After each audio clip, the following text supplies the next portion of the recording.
إن الحمد لله نحمده ونستعينه ونستغفره ونستهديه ونعوذ بالله من شرور أنفسنا ومن سيئات أعمالنا من يهده الله فهو المهتد ومن يضلل فلن تجد له وليا مرشدا أشهد أن لا إله إلا الله وحده لا شريك له وأشهد أن محمدا عبده ورسوله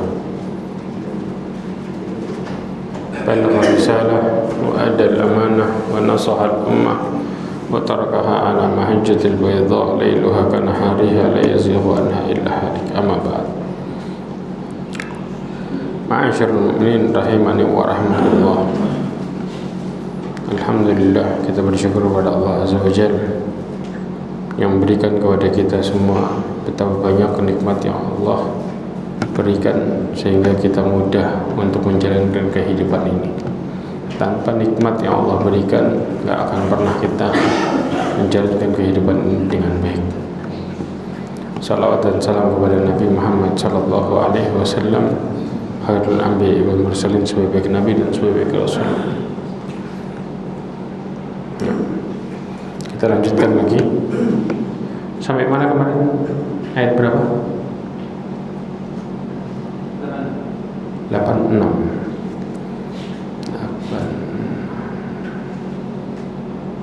Oh, 84 sampai 86 ya. Sudah itu.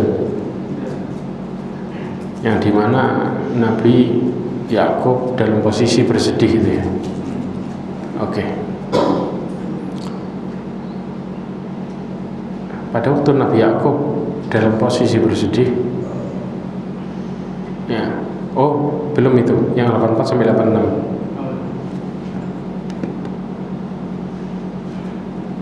Ya. Kayaknya sebelumnya.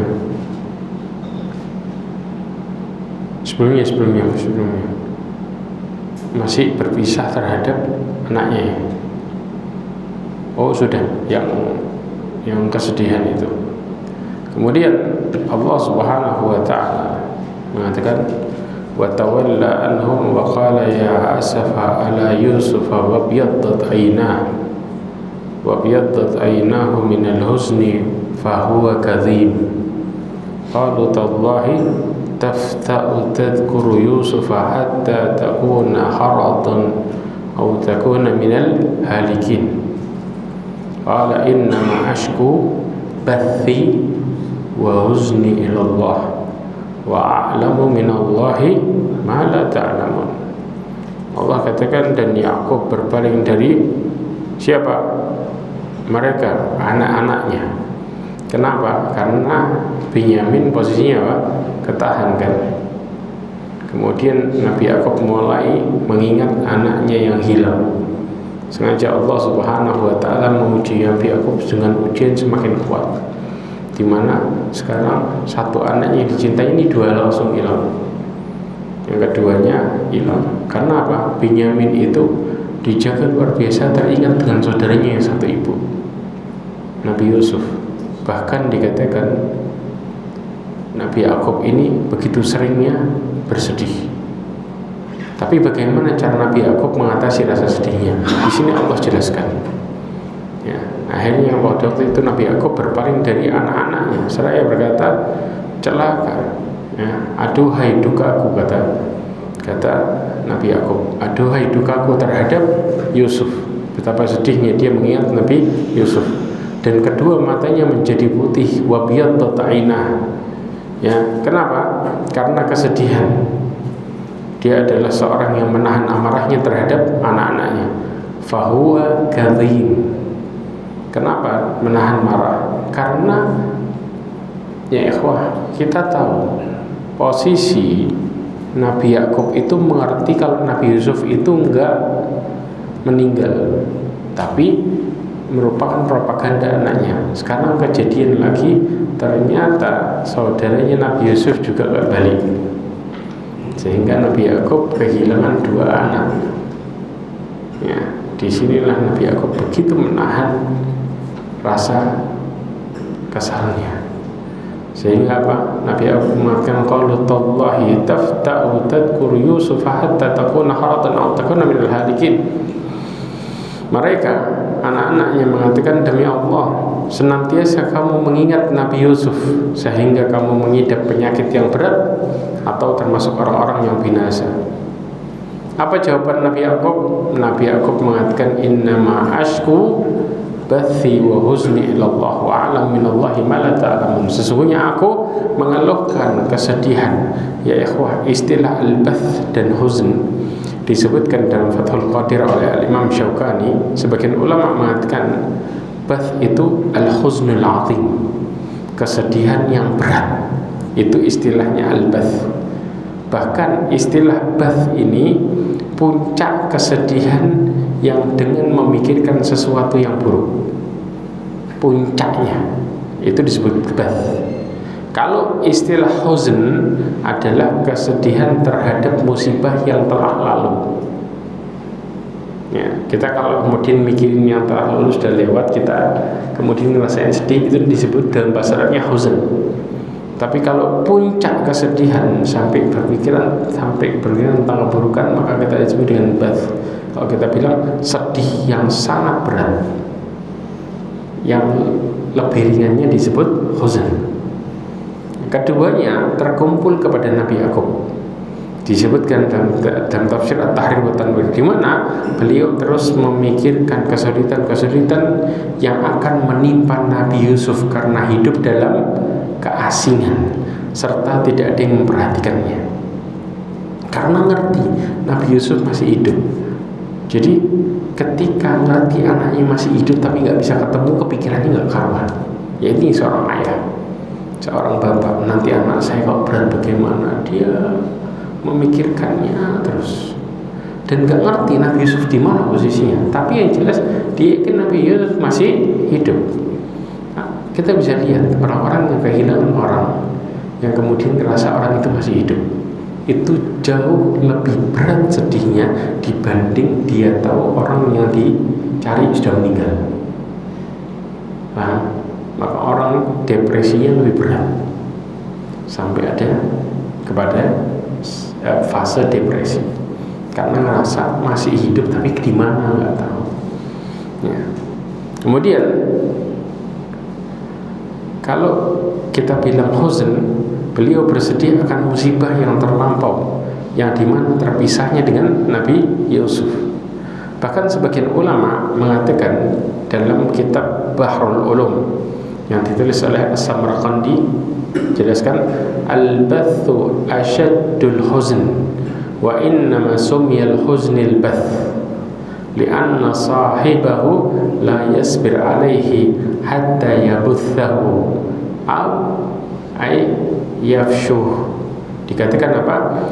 Kalau diistilahkan bath itu adalah puncak kesedihan, di mana kesedihan dengan bath ini karena orang yang mengalaminya tidak sabar menghadapinya hingga akhirnya dia menceritakannya. Kalau sedih bisa ditahan, kalau bath itu sampai orangnya ngomong sudah nggak kuat, mentok, keluar semua. Nah, sedih yang sampai terungkap itu disebut dengan bath, karena orangnya sudah nggak bisa nahan. Jelas? Tapi kalau sedih yang masih bisa ditahan, dia nggak sampai ngomong, maka ini masih di taraf namanya huzn. Inilah yang terjadi kepada Nabi Yakub. Ya. Kemudian Imam Hasan Al-Basri menjelaskan juga, wa kana mundu faraqi Yusuf Yaqub ila anil taqaya 80 sanah. Dalam tafsir Ibnu Katsir, Imam Hasan Al-Basri mengatakan sejak Nabi Yusuf berpisah dengan Nabi Yakub sehingga mereka bertemu kembali berapa tahun? 80 tahun. Dari mulai pisah sampai ketemu lagi.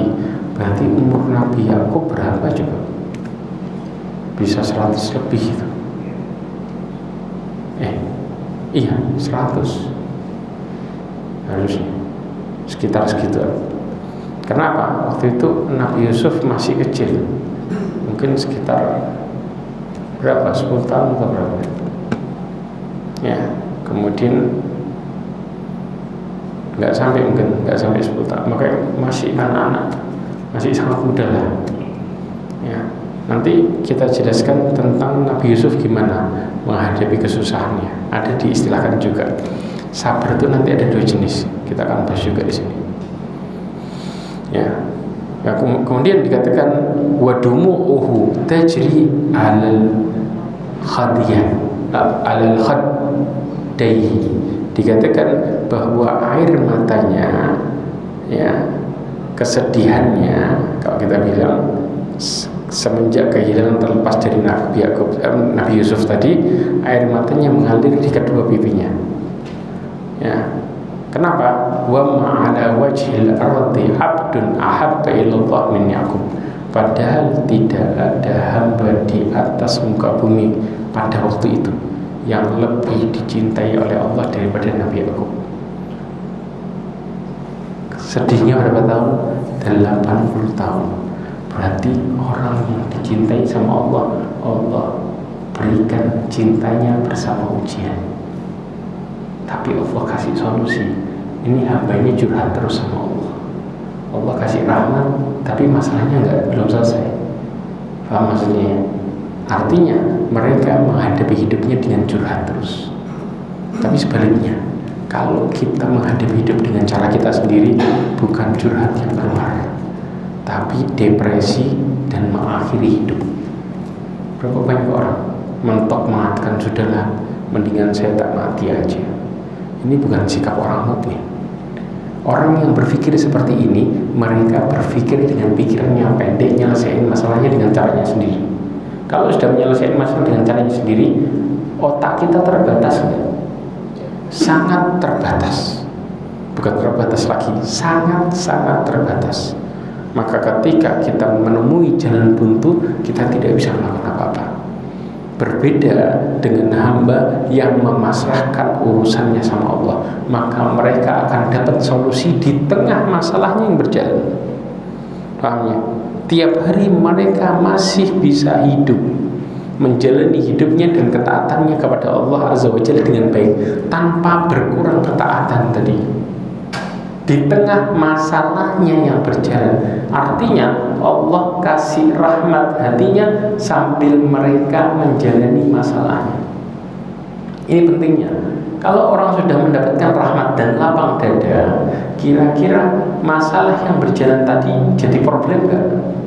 Nggak jadi problem, karena kita meminta pertolongannya kepada yang seharusnya, yaitu Allah Azza wa Jalla. Sehingga masalah sebesar apapun kita, walaupun belum selesai, perhatikan kata-katanya, belum selesai, Allah masih menguji dengannya, tapi Allah jadikan hamba tersebut tetap istiqomah untuk taat sama Allah. Tapi kalau kita nyelesain sendiri, begitu kena masalah, apa yang terjadi? Tambah jauh. Sampai Allah katakan apa? Wa minan nasi may ya'budullaha ala harf. Na'udzubillahi min dzalik. Allah Subhanahu wa taala, ya, menjelaskan tentang sikap manusia kalau mereka istilahnya apa? Sedih, kena masalah. Ya. Ketika seseorang terkena masalah, kemudian mereka tidak bersandar sama Allah, maka ibadahnya akan jadi korban. Ibadahnya akan jadi berantakan. Ya, makanya Allah Subhanahu wa taala mengatakan, ya, di dalam Al-Qur'an, ada di antara manusia yang menyembah Allah Subhanahu wa taala ala harf. Tahu maksudnya ala harf? Ala harf itu di tepi. Ya. Ketika mereka ditimpa kebahagiaan, tahu maksudnya kebahagiaan? Kebaikan. Untuk siapa? Dirinya sendiri. Allah katakan dalam surat Al-Hajj ayat 11. Kata Allah, "Wa minan nasi may ya'budullaha 'ala harfin fa in asabahu khairun nitma'anna bihi." Ketika mereka ditimpa kebaikan, Ya, kebaikan dalam artian apa? Kebaikan yang untuk dirinya sendiri, bukan untuk banyak orang. Kebaikan menurut dirinya sendiri. Contohnya apa? Dapat harta, ya, dapat sesuatu yang buat dia senang, yang buat dia pengen. Ya, apa yang terjadi? Itma'anna bihi, maka dia akan senang. Padahal apa? Nyembah Allahnya di mana? Di tepi. Tahu di tepi? Di tepi itu ibadah yang memuaskan dirinya. Kepingin ibadah dilakuin, enggak. Semaunya sudah ibadahnya. Minggir-minggir, dikit-dikit, terserah dia. Tapi yang terjadi wa in asabathu fitnatun qalaba ala wajhihi khasir dunya wal akhirah. Ya, kata Allah, dzalika huwal khusranul mubin. Begitu mereka ditimpa musibah, ditimpa masalah, ini jadi masalahnya. Apa yang terjadi? Puter balik, jauhin Allah. Maka kata Allah apa? Rugi dunia akhirat. Sudah masalahnya enggak Allah kasih solusi, kemudian tambah jauh dari Allah, akhiratnya hancur lagi. Sudah, dunianya kena tambah masalah, akhiratnya habis. Makanya Allah mengatakan itulah kerugian yang nyata. Jadi kalau orang bicara rugi yang sebenarnya adalah orang yang dimana tertimpa musibah, mereka tambah menjauhi Allah. Mereka rugi yang benar rugi. Rugi yang sebenarnya dunia akhiratnya kayak gini. Berawal dari apa? Ibadahnya di tepi, yang untuk memuaskan dirinya sesaat. Tapi beda sama orang-orang yang taat sama Allah Azza wa Jalla dengan baik, walaupun musibahnya belum selesai, tapi Allah kasih rahmat hatinya, sehingga mereka tetap istiqomah dalam urusannya sama Allah dan gak pernah kecewa sama Allah, gak pernah kecewa, karena mereka tahu Allah adalah satu-satunya penolong, satu-satunya, manusia gak bisa apa-apa. Makanya begitu anaknya ngomong, kan engkau ingat Yusuf lagi, engkau ingat Yusuf lagi, engkau selalu sedih gara-gara ingat itu, maka dibantah sama Nabi Yakub dengan mengatakan, aku ini mengeluhkan masalahku yang gede dan yang kecil semua sama Allah. Kemudian apa? Wa'lamu minallahi ma la ta'lamun. Aku tahu dari Allah apa? Jawaban dari setiap solusiku. Aku tahu dari Allah bagaimana aku harus bersikap, yang kalian semua nggak tahu. Artinya apa yang kalian bicarakan itu bukan sebenarnya, karena aku selalu dapat jalan keluar dari Allah Azza wa Jalla. Walaupun masalahnya nggak selesai, tapi dia sadar Allah memberikan banyak nikmat dari berbagai segi. Contoh, satu masalahnya, yang lainnya ada jalan keluar. Betul apa enggak? Antum contoh, pada waktu hari itu uang antum kurang, tapi Allah kasih apa? Badan kita masih sehat. Allah masih dikasih keluarga kita semuanya tenang, bahagia. Allah kasih mereka orang-orang yang taat dalam menjalankan perintah Allah. Artinya Allah kasih satu masalah tapi dibukain dari sisi yang lain, yang dimana hanya orang-orang yang kembali sama Allah sadar tentang nikmat itu. Tapi kalau yang nggak balik sama Allah, kira-kira sadar nggak kalau Allah kasih nikmat dari sisi yang lain? Nggak bakal sadar. Yang antum fokus cuman masalahnya aja. Begitu Allah kasih nikmat dari sisi yang lain, antum bakal jadi orang kufur di saat itu, ngerasa Allah nggak pernah baik sama sekali, karena antum fokus sama masalah hidup, padahal masalahnya cuma satu, tapi nikmat yang lain. Coba Allah selesaiin satu masalah, tapi yang lainnya ditutup, kira-kira gimana? Kita lebih teriak lagi. Inilah bagaimana orang mukmin berpikir. Mereka berpikir, mereka bersyukur. Bahkan saya pernah kisahkan Abu Kilabah. Pernah tahu kisahnya Abu Kilabah? Abu Kilabah itu diuji dengan ujian apa lagi? Tapi dia masih mengatakan apa? Alhamdulillahilladzi faddalani ala katsirin mimman khalaqa tafdila. Ya, Abu Kilabah mengatakan, segala puji bagi Allah yang memberikanku banyak kenikmatan atas kebanyakan manusia. memberikan banyak kenikmatan atas kebanyakan manusia. Karena inti nikmat itu bukan apa yang kita punya, tapi apa yang kita bisa syukuri. Ya ikhwan, kita kehilangan satu hal, tapi kalau kita bisa mensyukuri yang lain, maka kita katakan saya beruntung lebih dari banyak manusia. Banyak manusia nggak bersyukur. Kalau kita merasa, oh Allah, saya dikasih badan sehat, alhamdulillah. Banyak orang yang berharap sehat kayak kita, tapi mereka nggak bisa. Alhamdulillah Allah kasih kita hidayah. Banyak orang yang kemudian mereka tersesat. Mereka berharap mendapatkan petunjuk, tapi mereka tidak mendapatkannya. Banyak di antara mereka yang kepingin banget sholat di masjid, tapi mereka terhalang sama urusan dunianya. Padahal mereka berangan, kapan saya bisa ibadah dengan baik? Kebayang ya ikhwan? Artinya ini yang kemudian terjadi terhadap orang-orang yang taat sama Allah. Mereka melihat dirinya banyak dikasih nikmat atas kebanyakan manusia. Kebanyakan manusia apa? Yang tidak bisa mensyukuri nikmatnya. Banyak orang yang sama kita, tapi berapa banyak yang sadar? Gak banyak. Inilah yang terjadi bagaimana mereka merasakan nikmat Allah Azza wa Jalla di antaranya. Ma'asyiral mu'minin rahimani wa rahimakumullah. Kita lanjutkan lagi. Ya. Terus ayat 86 sampai 87. Lanjut. Wahai anakku, berikilah kamu, carilah berita tentang Yusuf dan saudaranya. Dan jangan kamu berputus asa dari rahmat Allah. Sesungguhnya yang berputus asa dari rahmat Allah hanyalah orang-orang kafir. Ya, berhenti. Terus. Maka ketika mereka masuk ke tempat Yusuf. Oh, berhenti sampai 87 dulu. Ya, ma'asyiral mu'minin rahimani wa rahimakumullah. Ada satu pelajaran yang penting buat kita. Jika seseorang sering mengalami sedih, jangan dia buruk sangka sama Allah. Kenapa? Siapa tahu dia adalah orang yang dicintai oleh Allah. Nabi Yakub sedih berapa tahun? 80 tahun. Sedangkan dia orang yang paling dicintai sama Allah.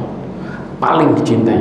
Jadi kalau istilahnya Allah nyebutin di saat itu siapa orang yang dicintai di atas muka bumi, jawabannya Nabi Yakub. Kebayang? Dan ini dikatakan oleh para ulama. Maka jangan pula putus asa. Sebagaimana Nabi Yakub berharap Nabi Yusuf dikembalikan selama 80 tahun.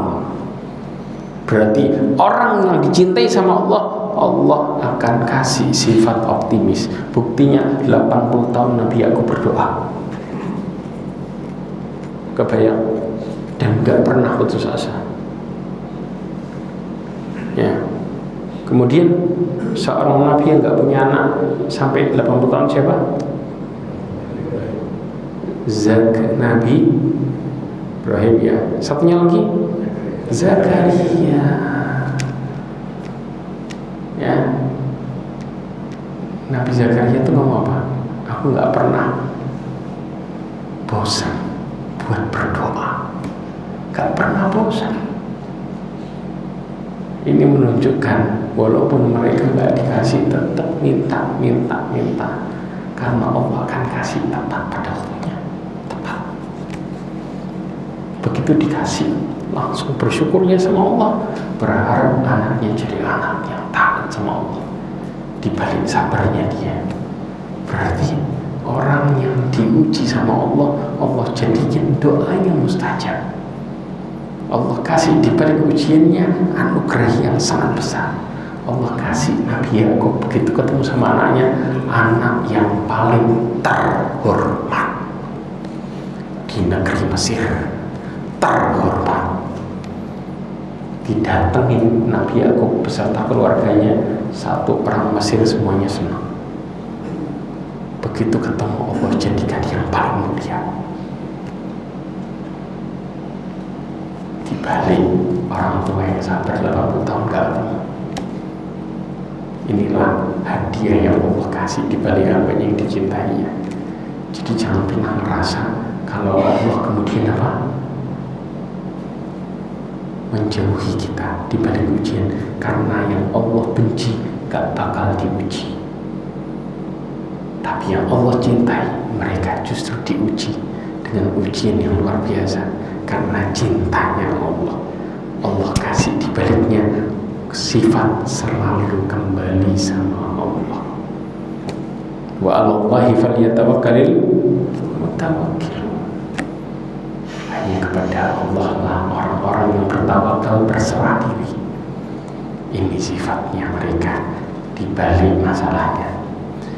Makanya kemudian akhirnya Nabi Yakub nyuruh siapa? Anak-anaknya buat pergi mencari Nabi Yusuf. Ketika menyuruh anak-anaknya untuk mencari Nabi Yusuf, ya, maka kemudian di dalam tafsir Ibnu Katsir dijelaskan, tatkala kondisinya semakin genting, maka Nabi Yakub memerintahkan anak-anaknya untuk pergi menuju ke Mesir mencari kabarnya Nabi Yusuf. Padahal apa? Selama bertahun-tahun sebelumnya sama sekali tidak pernah menyebut masalah Nabi Yusuf. Subhanallah. Sebelumnya nggak nyebutin Nabi Yusuf di mana, gimana, enggak sama sekali. Ini justru balik, coba cari kabar. Mungkin kalian dengar tentang Nabi Yusuf, saudaranya. Ya, akhirnya apa? Nabi Yakub juga berpesan supaya jangan berputus asa dari rahmat Allah. Dikatakan apa? Innahu la yai'asu min rauhillah illal qaumul kafirun. Yang punya sifat putus asa hanya orang yang ingkar sama Allah. Nah itu tadi, orang kalau sudah nyembah Allah separuh-separuh, apalagi di pinggir, mereka bakal putus asa hidupnya pasti. Tapi begitu mereka kembali sama Allah, maka mereka yakin kepada yang maha segalanya. Ini sifatnya. Maka kalau kita sudah mulai putus asa, kelihatan urusan kita sama Allah bermasalah. Karena sifat putus asa bukan sifat orang mukmin, tapi sifatnya orang kafir. Ya, makanya orang kafir percaya nggak sama Allah? Nggak percaya. Yang dia percaya siapa? Dirinya sendiri. Tapi orang mukmin sebaliknya tidak. Makanya Imam Hasan Al-Basri mengatakan apa? Inna min dha'fi yaqinika, yang membuat keyakinanmu lemah. Apa yang terjadi? Anna ma fi yadika awthaqu minka bima fi yadillah. Ini prinsipnya, dan ini yang kemudian kita sering ingkari. Disebutkan apa? Yang membuat keyakinanmu lemah, bahwa apa yang ada di tanganmu lebih menjanjikan dibanding dengan apa yang ada di tangan Allah. Ini yang buat kita putus asa. Kalau kita percaya saya bisa dan lupa sama Allah, langsung kepentok putus asa. Jelas? Tapi kalau kita mengatakan Allah yang akan nolong saya selama saya berharap sama Allah, tadi hendaklah orang-orang yang bertawakal berserah diri. Di saat itu mereka jauh dari sifat putus asa, karena mereka punya Allah yang selalu ngawasin dan selalu memperhatikan urusannya. Jelas? Kemudian lanjutkan lagi. Maka ketika mereka masuk ke tempat Yusuf, mereka berkata, wahai Al-Aziz, kami dan keluarga kami telah ditimbang sengsaraan, dan kami datang membawa barang-barang yang tidak berharga. Maka penuhilah jatah gandum untuk kami, dan bersedekahlah kepada kami. Sesungguhnya Allah memberi pembalasan kepada orang yang bersedekah. Ya ikhwah, setelah itu apa yang terjadi? Nabi Yusuf balik lagi ke Mesir. Tatkala mereka bertemu dengan Nabi Yusuf, mereka mengatakan ya, bahwa keluarganya di Palestina ditimpa penderitaan. Kira-kira Nabi Yusuf perasaannya gimana waktu itu? Maka dikatakan Nabi Yusuf, subhanallah, langsung teringat tentang ayah dan ibunya dan keluarganya yang dalam kondisi menderita. Bahkan saudara-saudaranya tidak mempunyai harta yang cukup ditukar untuk satu karung gandum, gak cukup. Mereka membawa barang-barang yang nilainya kecil. Nabi Yusuf melihat itu begitu sedih, tapi ditahan sama Nabi Yusuf. Ya, mereka berharap supaya Nabi Yusuf memberikan gandum, sukatan gandum seperti biasanya, meskipun bayarannya cuma sedikit. Sampai mereka mengatakan innallaha yajzil mutasaddiqin. Mereka meyakinkan Nabi Yusuf dengan mengatakan sesungguhnya Allah memberi balasan kepada orang-orang yang bersedekah. Artinya apa? Mereka minta kasihan. Kita ini sudah tidak punya apa-apa, cuma punya ini top istilahnya. Ini motivasi ya di dalam tafsir ya, disebutkan ini merupakan motivasi Nabi Yusuf untuk berbuat baik kepada mereka, sehingga mereka mengatakan ya, dalam tafsir ya, disebutkan Al-Basir yang ditulis oleh Al-Wahidi ya, ini menunjukkan bahwa yang namanya sedekah bukan cuma memberi hadiah secara total, tetapi yang namanya sedekah kita ngasih harga dikurangin, itu namanya sedekah. Orang ngasih harga di diskon, itu namanya sedekah. Antum jualan, sudahlah saya potong, ini saya kasih, itu sedekah. Selisihnya nilainya sama dengan sedekah, karena Allah ungkapkan di sini innallaha yuhibbul mutasaddiqin. Allah cinta terhadap ya, innallaha yajzil mutasaddiqin, sesungguhnya Allah Subhanahu wa taala ya memberi balasan kepada orang-orang yang sedekah. Ya. Kemudian juga disebutkan demikian juga sebaliknya, seorang yang membeli barang tanpa menawar berapa? 13.000, langsung kita kasih, itu sedekah. Subhanallah. Bahkan sampai para ulama menjelaskan dalam rangka untuk apa? Membantu penjual, maka itu disebut dengan sedekah. Sebagian ulama menjelaskan di antara bentuk sedekah dengan sembunyi-sembunyi dan tangan kiri tidak mengetahui adalah bersedekah dengan tidak menawar harga. Caranya seperti itu. Antum kalau mau bersedekah diam-diam, orang ngomong, ketika antum melihat jualan orang kasihan berapa? Oh, 10.000. Nah, langsung antum kasih tanpa mikir, itu sedekah. Beli barang dagangannya, kemudian dinyebutin nominal berapa, langsung antum kasih, itu sedekah. Subhanallah.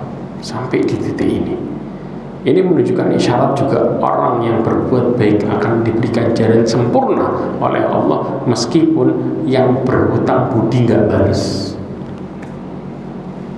Kita niatnya berbuat baik karena Allah, maka Allah kasih ganjarannya langsung, nggak perlu orang yang sama balas kita. Itu prinsip ya. Dan juga memberikan isyarat tentang ikhlas dalam bersedekah. Kapan? Tidak berharap dari orang timbal balik, maka ini disebut dengan ikhlas, tapi cuma berharap sama Allah tok, timbal baliknya, ini disebut dengan ikhlas. Dan Nabi Yusuf tidak tega melihat kondisi itu. Akhirnya beliau sebagai menteri menjelaskan siapa sebenarnya dia. Caranya gimana? Lanjutin ayatnya. Dia Yusuf berkata, "Apa kamu kejelekan apa yang telah kamu perbuat terhadap Yusuf dan saudaranya? Karena kamu tidak menyadari akibat perbuatanmu itu." Insyaallah. Allah mengatakan, "Qala hal alimtum ma fa'altum bi Yusuf wa akhihi id antum jahilun." Ya ikhwah, mereka ini disuruh bapaknya nyari Nabi Yusuf, dan mereka nggak pernah ngomong sama menteri tentang kisahnya Nabi Yusuf. Tiba-tiba Nabi Yusuf untuk buka jati dirinya, dia ngomong, "Apakah engkau tahu kejelekan apa yang telah kamu perbuat terhadap Yusuf dan saudaranya?" Kaget mereka luar biasa, dibuka sama Nabi Yusuf di saat itu. Dijelaskan bahwa Nabi Yusuf menegur mereka dengan kata-kata yang lembut, dan seakan-akan beliau memberikan udzur kepada mereka, tidak ada dendam sama sekali. 80 tahun ya akhi, kepisah sampai ketemu 80 tahun. Kita nggak ketemu orang 10 tahun, yang menyebabkan kita kepisah itu jengkel-jengkelnya setengah mati. 5 tahun aja udah jengkel luar biasa, sampai seumur hidup kita bisa kita sebut masalah itu terbesar dalam hidup. 80 tahun Maka kalau Allah mau kasih rahmat hambanya, sebesar apapun masalahnya, Allah jadikan itu bukan sebagai masalah, tapi sebagai penguat hidup, bahwa Allah yang memberi jalan keluarnya. Ini orang mukmin. Makanya hidupnya kenapa bahagia? Karena ini motivasinya. Nabi Yusuf masih ingat dia punya bapak ibu tapi gak bisa ketemu. Kenapa? Allah belum memberikan izin untuk ketemu. Tapi Nabi Yusuf yakin suatu saat Allah akan mempertemukan. Bisa gak Nabi Yusuf sebagai menteri buat nyari? Bisa. Tapi nunggu. Dan ini yang terjadi. Rasulullah juga sama. Ketika Rasulullah SAW dihimpit oleh orang-orang Quraisy, bisa nggak Rasulullah pergi langsung menuju ke tempat mana? Bisa, tapi Rasulullah menunggu perintah Allah SWT dengan sabar. Dan ini yang dilakukan para nabi dalam kehidupannya, sehingga mereka menjadi manusia yang paling mulia, karena mereka selalu menunggu perintah Allah, karena perintah Allah adalah yang terbaik. Banyak pelajarannya di situ. Dan dalam posisi seperti ini tidak ada dendam sama sekali di dalam hatinya. Kenapa? Seakan-akan udzur mereka ketika mendolimi Nabi Yusuf dan Binyamin dahulu, ketika masih jahil, masih muda dan belum mengerti. Sehingga Nabi Yusuf pun mengatakan dengan kata-kata yang seperti ini. Ngasih apa? Ngasih udzur kepada mereka semua tentang apa yang mereka lakukan. Dan ini diungkapkan oleh Syekh Abdurrahman bin Nasir As-Sa'di dalam tafsirnya. Lalu apa balasan mereka? Dalam tafsir mereka disebutkan mereka terkejut dengan menteri tersebut yang tiba-tiba nyinggung dan tahu perkara saudara mereka, yaitu Nabi Yusuf alaihissalam. Akhirnya mereka mengatakan dengan kata-kata sambil tanda tanya, sambil kaget. Lanjutin kata-katanya. Mereka berkata, apakah engkau benar-benar Yusuf? Ya Yusuf menjawab, aku Yusuf dan ini saudaraku. Sungguh Allah telah melimpahkan karunia-Nya kepada kami. Sungguhnya barang siapa bertakwa dan bersabar, maka sungguh Allah tidak menyia-nyiakan pahala orang yang berbuat baik. Subhanallah ya Allah. Akhirnya Nabi Yusuf ketika ditanya, mereka bertanya, qalu a'innaka la anta Yusuf? Apakah engkau itu Yusuf? Kok tahu? Maka Nabi Yusuf buka dengan mengatakan, ana Yusuf wa hadha akhi, Binyamin di sebelahnya. Ketemu akhirnya sama saudara, diungkap. Maka dikatakan kasih pelajaran sama saudaranya. Kenapa dulu saudaranya buang? Karena mereka berharap kepingin dapat kedudukan yang mulia di depan bapaknya. Dibuang Nabi Yusuf. Maka Nabi Yusuf ngajarin, kalau kalian mau mulia, bukan cara dengan buang, tapi Allah memuliakan orang dengan kehendaknya. Pelajaran yang begitu besar di depan mata mereka, langsung mereka dapat jawabannya. Oh iya, karena cintanya Nabi Yusuf kepada keluarganya dan gak dendam sama sekali. Ngasih udzur karena mereka dulu masih muda, masih jahil, gak ngerti. Sekarang dikasih pelajaran. Makanya di sini akhirnya mencoba buat menebak apakah menteri yang di depan mereka itu ada Nabi Yusuf saudara mereka. Kemudian menteri itu mengakui dan benar-benar merupakan saudaranya Nabi Yusuf, ya. Dan Binyamin berada di sisinya. Ini ayat juga menjelaskan Nabi Yusuf ngumpulin buat bisa sampai di titik itu, ngumpulin dua sifat, takwa sama sabar. Takwa sama sabar.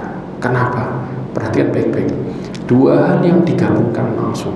Karena terkadang kita ketemu orang takwa, iya, sabar enggak. Betul enggak? Tapi ada orang yang sabar tapi enggak takwa sama Allah. Ada. Dan Nabi Yusuf berhasil membuktikan di hadapan saudaranya, di hadapan Allah, dibuktikan langsung bahwa dia mengumpulkan dua sifat dalam hidupnya. Dia bertakwa sama Allah dan juga bersabar di balik musibah yang dihadapi. Dan sabar yang dihadapi Nabi Yusuf adalah dua tingkatan sabar. Sabar itu ada dua. Ada yang disebut dengan as-sabru ikhtiyari sama as-sabru ittirari. Tahu maksudnya?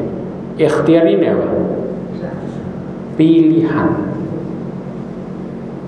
Makanya disebut dengan ikhtiyari. Kalau ittirari apa? Terpaksa, nggak ada pilihan. Paham ya? Artinya ketika kita ngadepin masalah, kemudian antara di depan saya bisa ngelakuin ini atau ini, itu pilihan bukan? Nah, sabarnya Nabi Yusuf ikhtiyari kapan? Ketika digoda sama Zulaikha. Ada pilihan nggak? Ada pilihan nggak di situ? Kalau nurut sama Zulaikha, dia nggak difitnah, istilahnya gitu kan? Pilihan kan? Tapi dia sabar, nahan, nggak mau nurut. Ikhtiyari. Ikhtiyarinya kapan? Nggak ada pilihan, terpaksa. Pas waktu dicemplungin ke sumur, ada pilihan dia untuk ngomong jangan cemplungin saya ke sumur, ada nggak? Nggak ada sama sekali. Suka nggak suka, mau nggak mau, saudaranya kepengen nyemplungin ke sumur, selesai.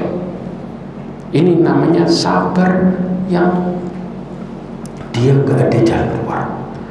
Mau nggak mau, itu yang harus dihadapi. Dan dalam hidup kita ada dua hal ini. Ada pilihan, ada yang terpaksa. Mau nggak mau kita harus jalani. Dan dua-duanya Nabi Yusuf berhasil melewatinya. Melewati dengan minta sama Allah. Subhanallah. Sehingga apa? Sebagaimana kita tahu, orang yang berbuat baik tidak hanya mendapatkan kebaikan akhirat saja, tapi juga mendapatkan kebaikan dunia. Maka orang yang bertakwa kemudian sabar, Allah tidak akan menyanyiakan ganjaran orang yang berbuat baik tersebut. Sehingga Nabi Yusuf dapat kemuliaan enggak? Dunia akhirat. Kemuliaan kisahnya sepanjang masa. Karena perjalanannya enggak gampang.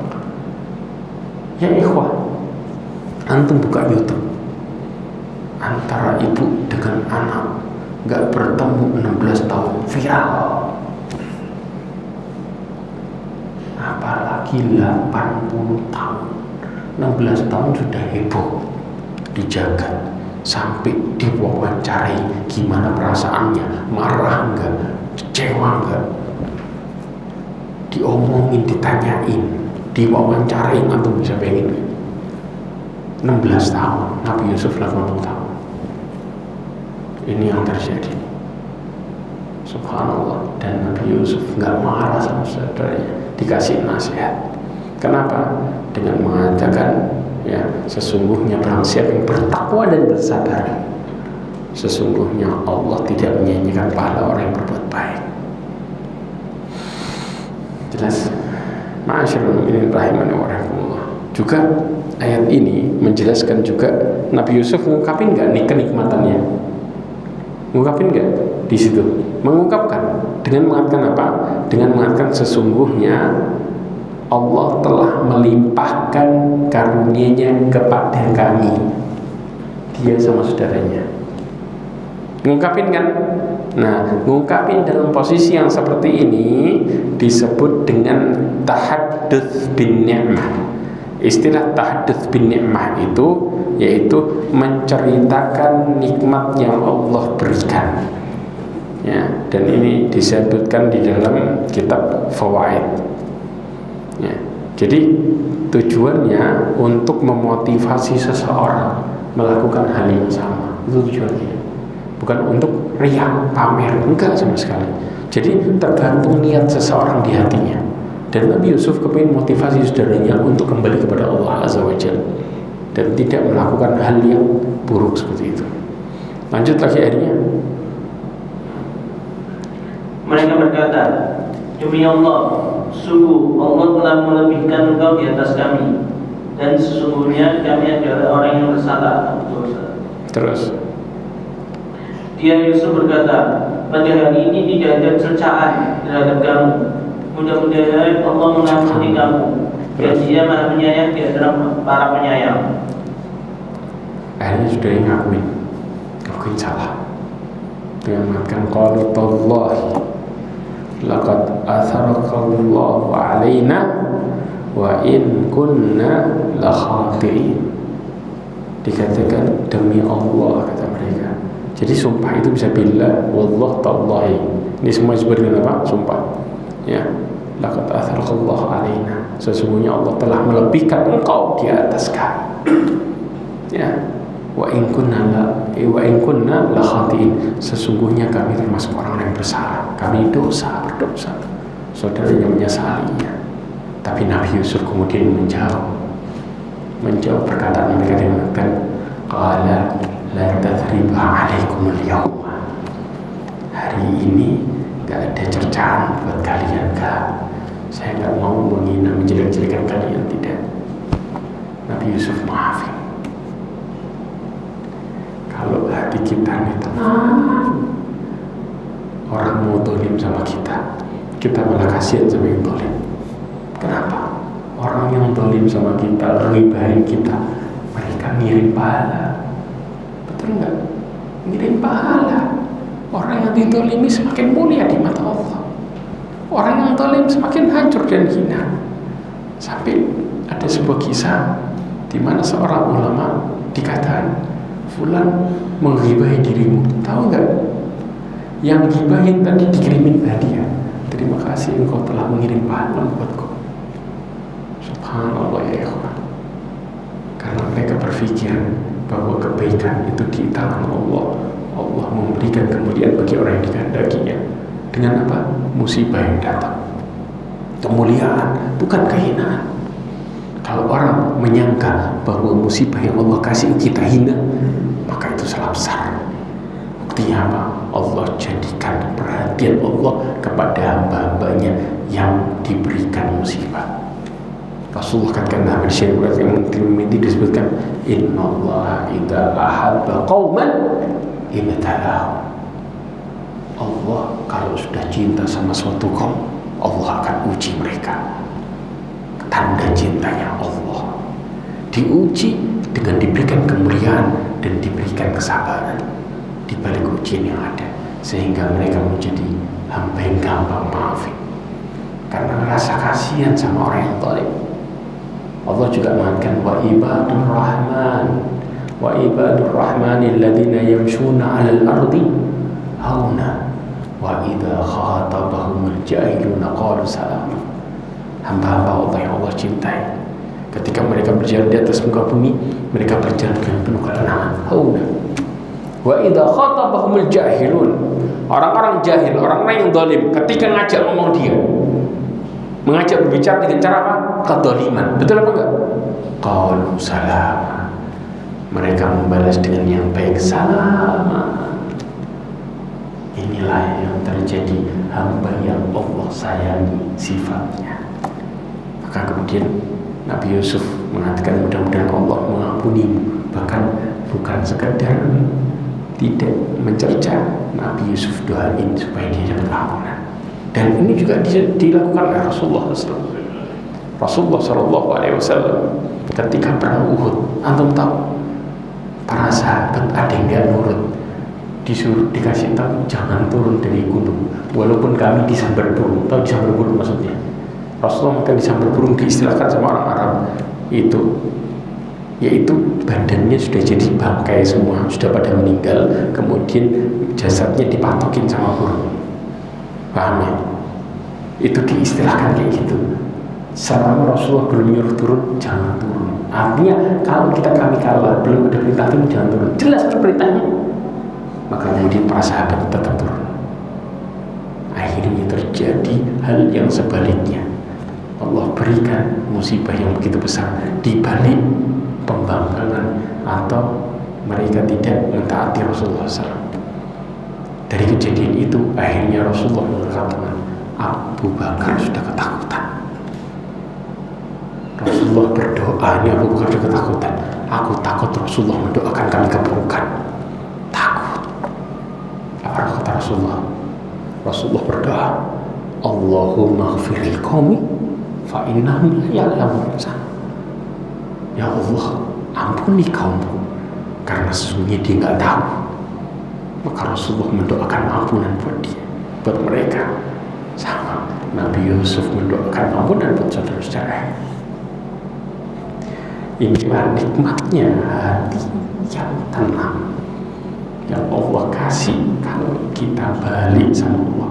rasanya kepingin doain orang-orang yang zalim sama kita. Kenapa? Karena dari jalan dia kita dapat kemuliaan dan dapat pahala banyak, dosa kita dirontokin. Sampai ada seorang orang Palestina tanya sama gurunya dengan pertanyaan yang sama. Wahai guru, kenapa Allah ciptakan Yahudi yang zalim sama kita? Kenapa Allah kok nggak binasakan? Itu pikiran kita selama ini, betul apa enggak? Kata gurunya mengatakan, kalau nggak ada Yahudi, dari mana engkau mendapatkan mati syahid? Kalau nggak ada Yahudi, dari mana engkau bisa mendapatkan kemuliaan? Subhanallah ya ikhwan. Inilah cara berpikir orang-orang yang Allah kasih rahmat. Orang yang menjadi masalah buat kita, dari situ Allah kasih jalan kita kebahagiaan. Dari situ Allah kasih kita pahala. Kalau nggak ada orang yang zalim, dari mana kita dapat pahala dengan gampang? Dari mana? Kalau nggak ada yang jadi cobaan, dari mana kita dapat perhatian dari Allah Azza wa Jalla? Sedangkan amal soleh kita masih sedikit. Inilah pelajaran yang besar di balik musibah. Jadi kisah yang Nabi Yusuf. Kemudian di dalam tafsir disebutkan, ya, Ibnu Katsir mengatakan Nabi Yusuf sama sekali tidak merasa dendam kepada saudaranya, meskipun mereka telah berbuat kesalahan kepada beliau di mana? Di masa lalu. Nabi Yusuf tidak mencerca dan mengungkit kesalahan-kesalahan mereka dulu. Kita kadang-kadang ada orang minta maaf, antum dulu tuh gini, tambah ditambahilah kalau padahal Allah mau ngasih kita pahala sabar jadi hilang. Kenapa? Diungkit balik. Dan itu cara syaitan buat menghancurkan kita hampir dapat, tinggal sedikit kita sabar dapat. Tapi begitu syaitan mulai memanaskan hati kita, akhirnya gak jadi kita dapat. Ini yang terjadi. Kemudian bahkan beliau mendoakan saudaranya supaya Allah mengampuninya. Ini menunjukkan, menjadikan patokan penghujung jika melihat awal kondisi kakak-kakaknya Nabi Yusuf dalam kondisi apa? Ya, di mana Nabi Yusuf dalam kondisi mulia sementara kakak-kakaknya menderita. Betul nggak? Akan tetapi terakhirnya dibalik. Ya, Nabi Yusuf yang awalnya kakaknya merasa mulia, Nabi Yusuf menderita, terakhirnya Nabi Yusuf mulia, kakaknya menderita. Inilah cara Allah Azza wa Jalla membalikkan kondisi. Dibalik dengan pahala dunia akhirat. Maka kita istilahkan apa? Pahlawan beruntung di akhir ceritanya. Inilah dia, Allah kasih kemuliaan di akhir kisahnya. Berarti fa inna ma'al usri yusra. Allah kasih di setelahnya, setelah masalahnya selesai, maka kemuliaan yang datang, jalan keluar yang datang. Karenanya jangan pernah seseorang terpedaya dengan kondisinya, karena kondisi yang sebenarnya adalah di akhirnya. Rasulullah katakan apa? Innamal a'malu bil khawatim. Amalan itu tergantung penutupnya, bukan di awal. Kalau penutupnya baik, berarti seumur hidup kita Allah nilai baik. Tapi kalau penutupnya buruk, maka seumur hidup kita Allah nilai buruk. Maka penutuplah yang menentukan bagaimana kondisi kita sebenarnya dalam hidup. Saya tutup dengan kisah yang terakhir, ayat 93. Kisah ini masih ada, insya Allah terakhir kita ketemu di minggu berikutnya ya. Pergilah kamu dengan membawa bajuku ini, lalu usapkan ke wajah ayahku, nanti dia akan melihat kembali, dan bawalah seluruh keluargamu kepadaku. Masya Allah. Ma'asyarul mu'minin rahimani wa rahmatullah. Tahu maksudnya apa? Habis itu Nabi Yusuf dikisahkan tentang bapaknya yang matanya putih, yang gak bisa melihat. Apa solusinya? Nabi Yusuf di antara mukjizatnya diberikan adalah Nabi Yusuf memerintahkan saudaranya untuk bawa pakaiannya. Buat apa? Diusapkan kemana? Ke wajah bapaknya.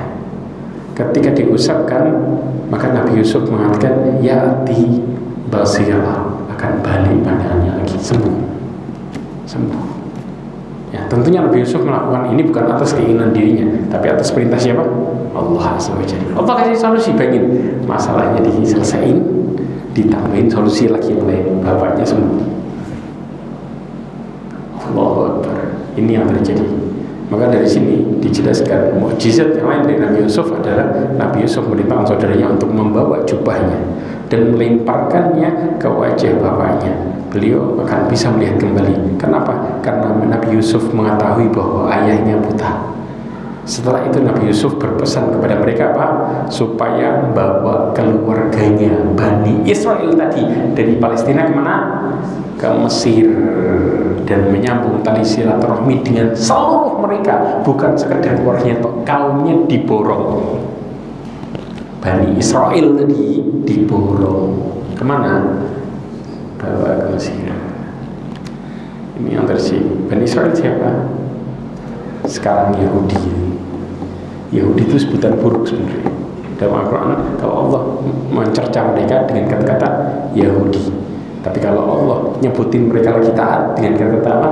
Bani Israel. Karena Israel adalah nama lain dari Nabi Yakub.